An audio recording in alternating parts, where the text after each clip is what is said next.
Number 5, सांस्कृतिक एवं शैक्षिक अधिकार, कल्चरल एंड एजुकेशनल राइट्स।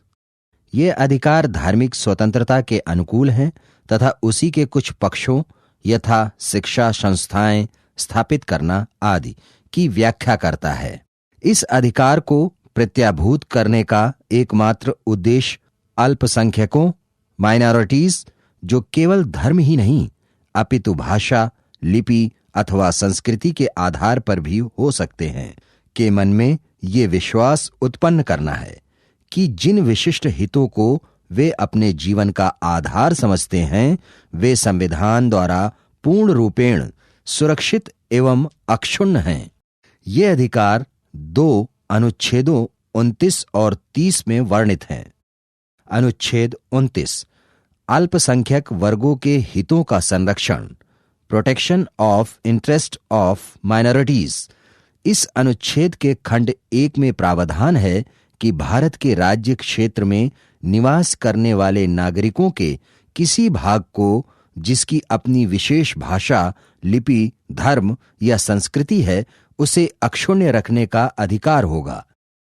खंड 2 नागरिक को मौलिक अधिकारों की गारंटी देता है। इसके अनुसार राज्य द्वारा पोषित या राज्य निधि से सहायता प्राप्त किसी शिक्षा संस्था में प्रवेश से किसी नागरिक को धर्म, मूल वंश, जाति या भाषा या इनमें से किसी आधार पर वंचित नहीं किया जाएगा।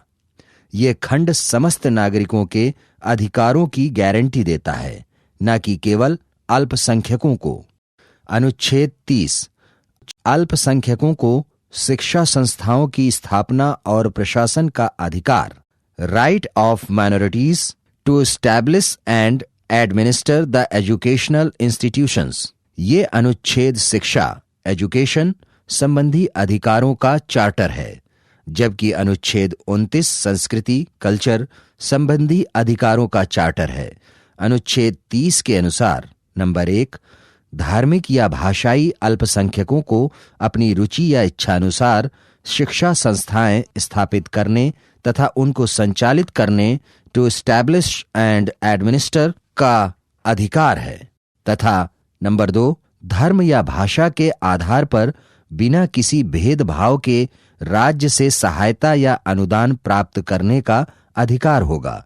अर्थात राज्य शिक्षण संस्थाओं को सहायता या अनुदान देने में इस आधार पर विभेद नहीं करेगा कि वह संस्था धर्म या भाषा पर आधारित किसी अल्पसंख्यक वर्ग के प्रबंध में है। संपत्ति का मूलाधिकार। संविधान का अनुच्छेद 31 संपत्ति का मूलाधिकार प्रदान करता था, किंतु 1950 से 1978 तक ये अत्यधिक विवादास्पद रहा।